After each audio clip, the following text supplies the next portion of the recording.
Ya, Kak. Assalamualaikum warahmatullahi wabarakatuh. Selamat siang, Ibu Leila Monaganim yang terhormat. Di sini saya Redita bersama Edric. Kelompok kami akan menyampaikan tentang presentasi persepsi. Berikut adalah presentasi kami.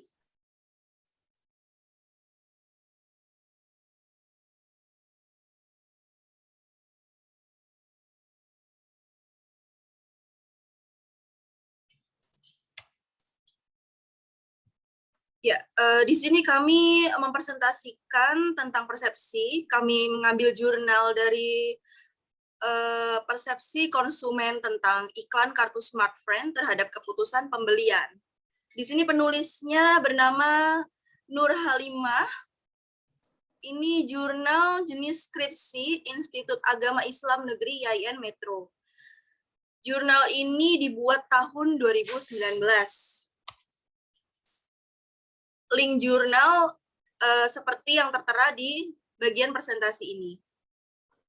repository.metrouniv.ac.id. Berikut adalah latar belakangnya. Komunikasi pemasaran semakin terlihat sebagai dialog interaktif antara perusahaan dan pelanggannya. Untuk melakukan penjualan kepada pelanggan, pemasaran harus bekerja keras dan bekerja cerdas. Berkat terobosan teknologi, orang sekarang lebih mudah dalam berkomunikasi melalui media elektronik. Dalam hal ini, periklanan merupakan salah satu strategi bauran pemasaran yang sangat populer digunakan oleh perusahaan untuk mengkomunikasikan produk dan nilai yang terkandung di dalamnya kepada pelanggan. Hal yang perlu diperhatikan di sini adalah bagaimana persepsi konsumen dalam mengevaluasi setiap iklan yang ditayangkan di televisi, radio, atau media cetak lainnya. Pemahaman terhadap persepsi konsumen dan proses yang terkait dengan persepsi sangat penting untuk diketahui oleh perusahaan dan pemasar dalam upaya membangun persepsi yang positif terhadap produk yang dihasilkan perusahaan, baik barang maupun jasa. Salah satu perusahaan yang menggunakan iklan sebagai strategi pemasaran adalah perusahaan PT Smartfren Telkom Tbk, yang merupakan salah satu perusahaan penyedia layanan telekomunikasi di Indonesia. Baru-baru ini, Smartfren mengeluarkan iklan terbaru untuk paket internet miliknya, dengan judul Kuota Gokil mulai 2.000 per gigabyte kuota gak habis-habis pakai Smartfren.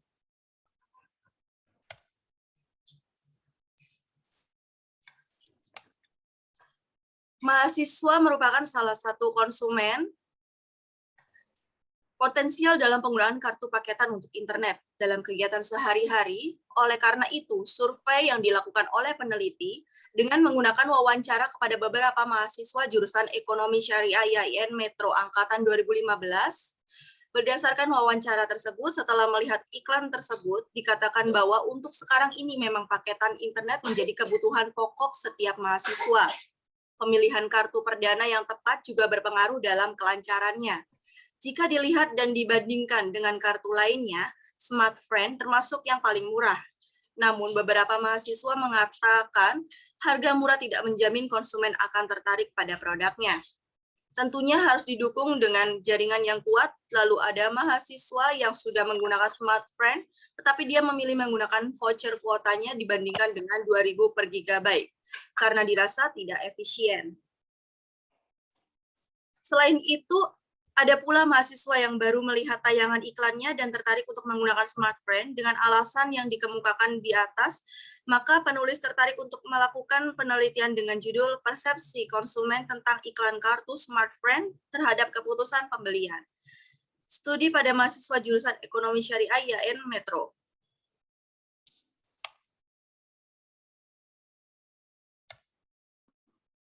Berikut tujuan penelitian akan disampaikan oleh rekan saya, Edric. Silakan, Edric, untuk presentasinya. Baik, Kak. Tujuan penelitian. Tujuan penelitian ini berdasarkan latar belakang masa penelitian. Tujuan di dalam penelitian ini yaitu untuk mengetahui persepsi konsumen terhadap iklan kartu Smartfren terhadap keputusan pembelian. Manfaat secara teoritis hasil penelitian ini diharapkan dapat memberikan kontribusi bagi pengembangan studi periklanan dan persepsi konsumen dan pengambilan keputusan pembelian serta mampu memperkaya khazanah ilmu. Manfaat secara praktis. 1. Hasil penelitian ini diharapkan dapat memberi gambaran, referensi, dan menjadi evaluasi bagi semua pihak atau perusahaan periklanan serta mengetahui persepsi konsumen dan pengambilan keputusan pembelian konsumen. Bagi mahasiswa, hasil dari penelitian ini bermanfaat untuk menambah wawasan dan pengetahuan mengenai peran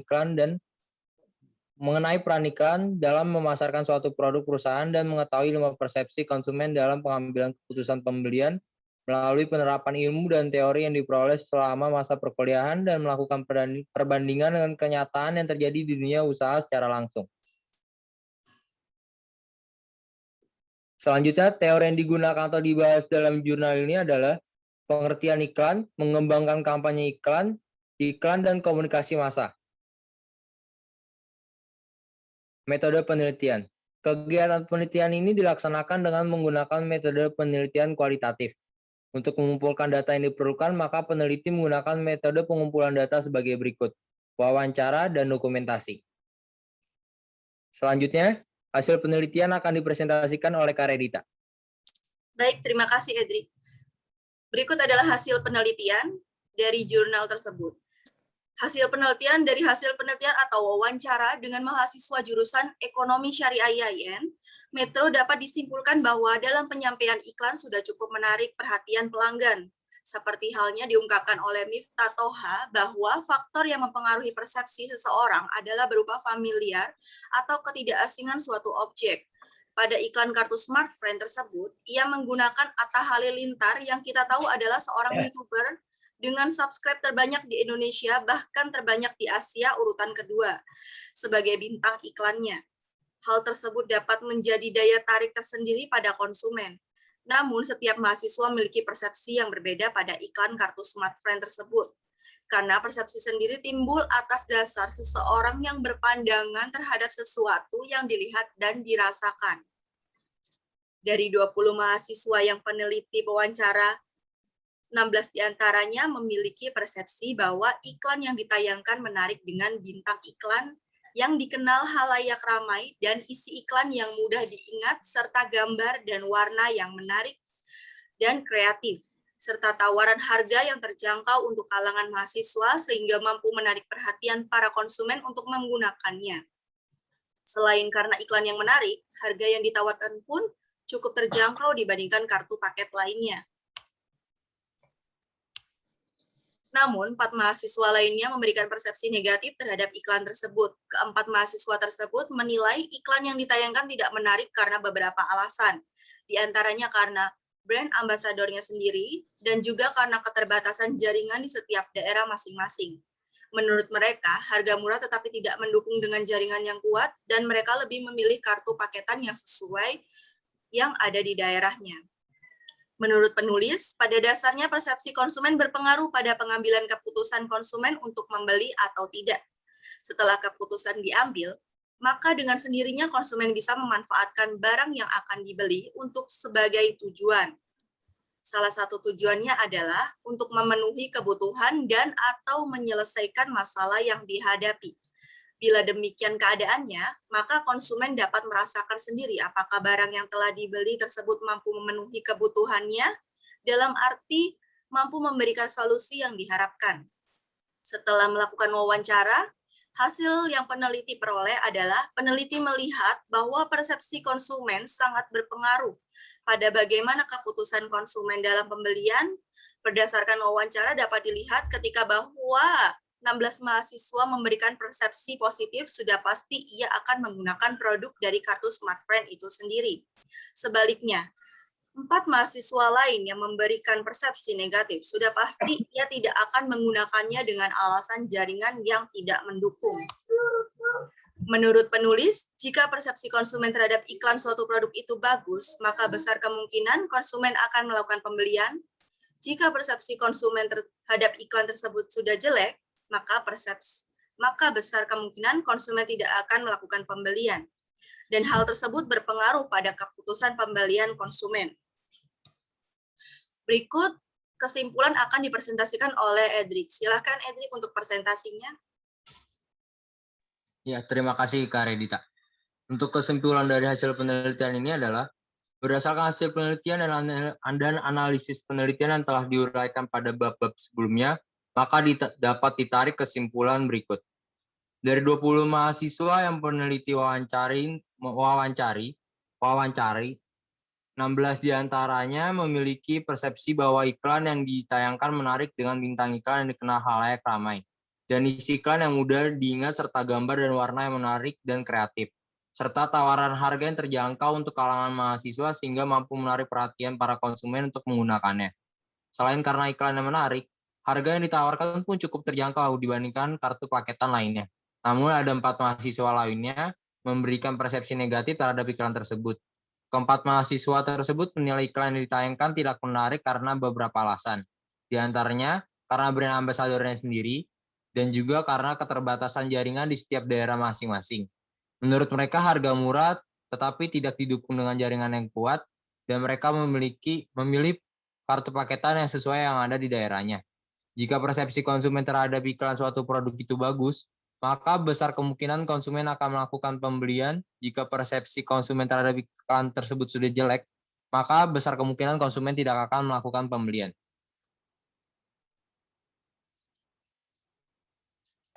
Silahkan Edric disampaikan kesimpulan menurut pendapat dari Edric. Nanti kemudian akan saya sampaikan kesimpulan yang saya baca dari jurnal tersebut.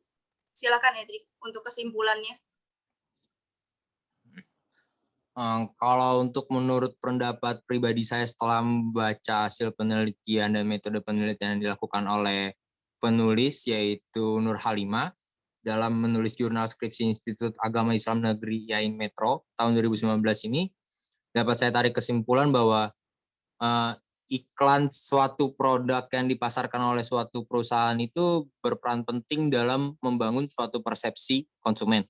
Dalam hal ini seperti contohnya penggunaan artis sebagai brand ambassador, di mana artis tersebut bisa menjadi sebuah contoh untuk masyarakat dalam menggunakan kartu perdana Smart Friend.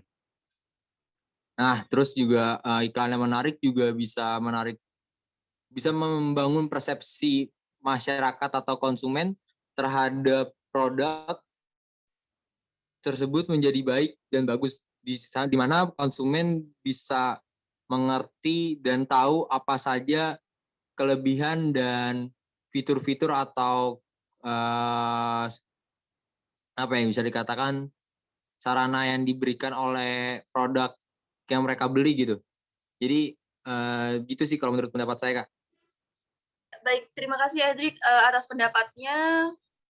Kemudian pendapat dari saya, menurut persepsi yang saya lihat di sini dari jurnal yang sudah ditulis oleh Nur Halimah ini, saya bisa membayangkan bahwa suatu iklan yang menggunakan brand ambassador dengan artis ternama atau artis yang sedang naik daun maksudnya tidak terlalu berpengaruh ya. Kalau menurut saya tidak terlalu berpengaruh karena yang orang lihat itu adalah kualitas yang diberikan oleh Smart Friend-nya sendiri. Kalau menurut saya ya, kalau jadi saya meskipun brand ambassador-nya itu orang sangat terkenal dan memiliki image yang atau citra yang bagus, tetapi kalau misalkan dari kualitas Smart Friend-nya sendiri seperti sinyal Smart Friend-nya yang kurang menjangkau di daerah saya ataupun harga paket murah, tapi kalau misalkan sinyal nggak menjangkau itu sama aja sih menurut saya tidak berpengaruh untuk saya membeli gitu. Jadi di sini kesimpulannya Smart Friend harus lebih meningkatkan kualitasnya dan membangun citra perusahaannya dengan meningkatkan kualitasnya, memperhatikan layanan Smart Friend atau layanan data internetnya. Tuh. Berikut sekian pendapat dari saya yang bisa saya sampaikan. Saya akan tutup presentasi pada siang hari ini. Terima kasih atas perhatiannya. Terima kasih Edric. Terima kasih juga Kak Redita. Baik, terima kasih juga untuk Ibu Leila Monaganim yang sudah menonton dan mendengarkan presentasi dari kami. Assalamualaikum warahmatullahi wabarakatuh. Selamat siang. Oke.